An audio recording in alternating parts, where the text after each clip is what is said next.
Oke, shalom teman-teman, kembali lagi bersama saya Edward Jerry Saragi di channel saya kali ini, video TikTok saya ya, Jerry Saragi. Nah, jadi saya akan menjelaskan, saya usahakan secara singkat untuk menjelaskan tentang video saya sebelumnya yang mengenai strings mataku tertuju padamu. Saya juga nggak nyangka ternyata segitu banyak juga komen yang bertanya gimana sih buat stringsnya jadi seperti itu. Ada juga yang komen, kok bisa sih stringsnya tuh kayak nggak numpuk itu maksudnya kayak gini contoh.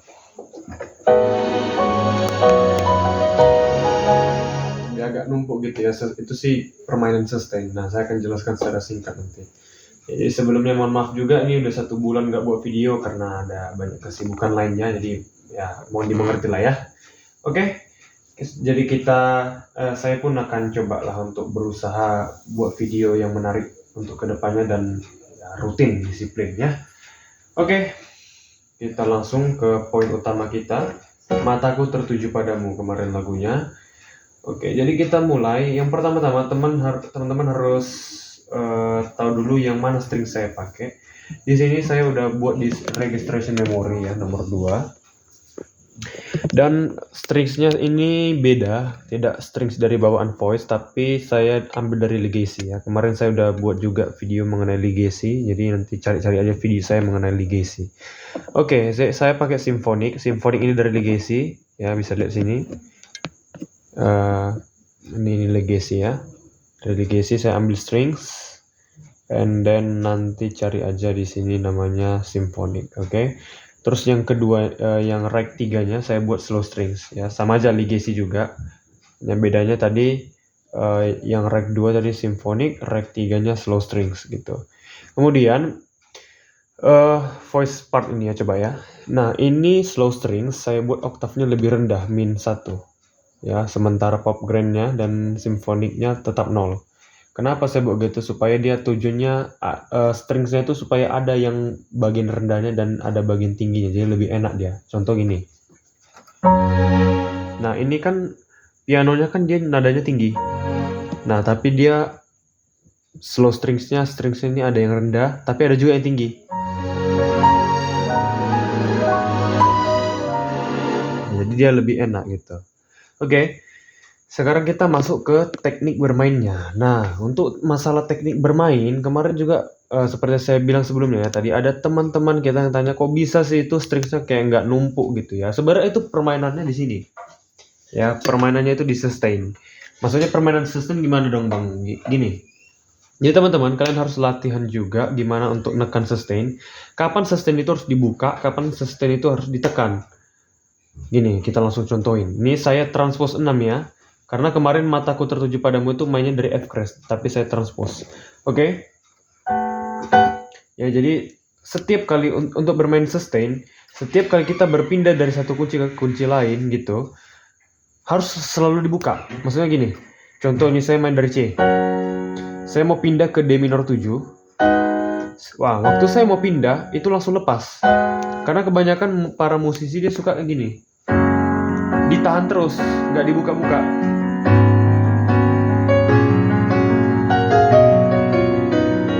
Nah, jadi kan itu yang buat numpuk jadinya. Nah, apalagi ditambah strings, tambah numpuk dah itu.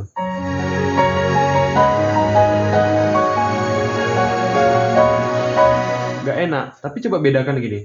Jadi setiap kali pindah kunci, buka, baru tekan kunci, tutup, tekan gitu ya. Contoh gini. Coba bandingkan dengan yang tadi.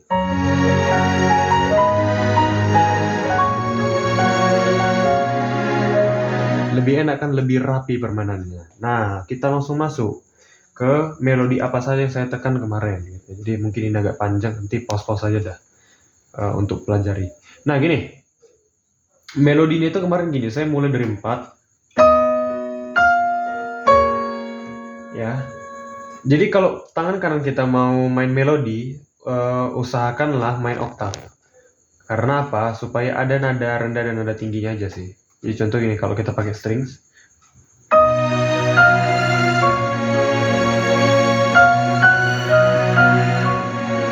Nah, jadi dia suasana lebih enak. Sementara tangan kirinya, teman-teman harus latihan gini ya.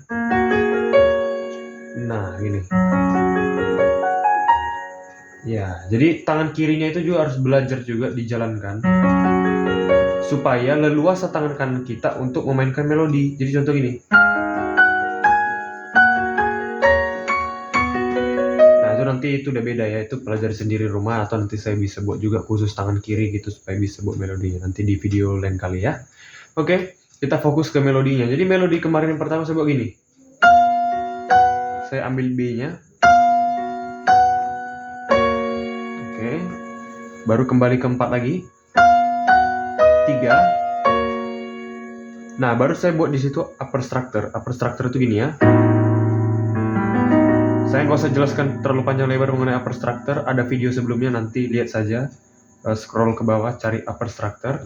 Nanti saya juga akan buatkan video selanjutnya. Upper structure ya. Bisa lihat ya, gini ya. Upper structure. Oke, baru saya masuk kedua. Nah, coba kita tambah string dah. Sekarang dari awal ya.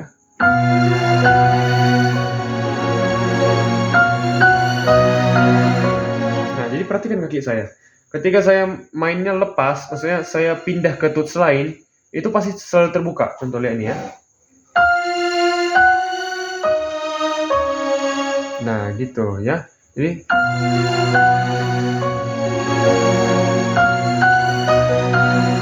upper structure 2 waga. Baru saya buat ke G crash-nya. Saya ambil G crash-nya. Jadi G crash mayor 7.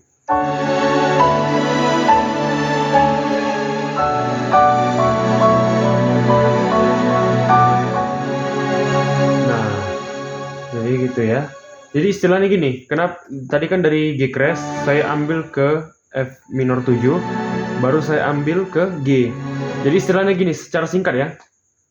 Jadi tiba-tiba tadi waktu saya buat kemari ke G crash mayor 7, itu saya jadi berpindah kunci, istilahnya saya main dari D crash. D crash kan dia apa? Kunci 4-nya. 4-nya kan ke G crash ya. Nah, jadi saya ambilnya langsung pindah kunci dari D crash istilahnya gitu. Baru saya ambil 2 D crash, yaitu F minor 7. Nah, baru saya ambil 3-nya.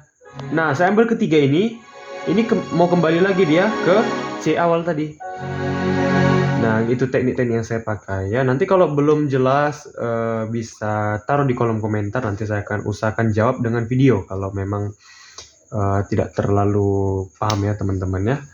Oke, mungkin itu saja dulu untuk video tutorial kita kali ini. Semoga membantu untuk teman-teman yang baru belajar dan yang sudah advance. Tuhan Yesus menyertai. Ikuti video saya selanjutnya.